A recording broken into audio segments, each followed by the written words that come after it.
এই জুলাই সনদ এবং ঘোষণাপত্রের কার্যকারিতার ভিত্তিতে সামনের নির্বাচন অনুষ্ঠিত হতে হবে।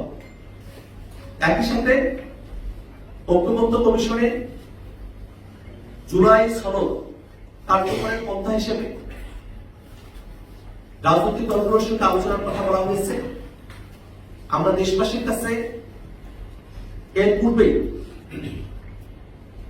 খোলাসা করে বলতে চাই যে জুলাই সনদে যে সংস্কারগুলোর বিষয়ে রাজনৈতিক দলগুলোর ঐক্যমত্য তৈরি হয়েছে এবং কমিশন সিদ্ধান্ত গ্রহণ করেছে, সেই সব সংস্কারের বিষয়বস্তুকে অন্তর্বর্তীকালীন সরকারের সময়কাল থেকেই বাস্তবায়ন করতে হবে।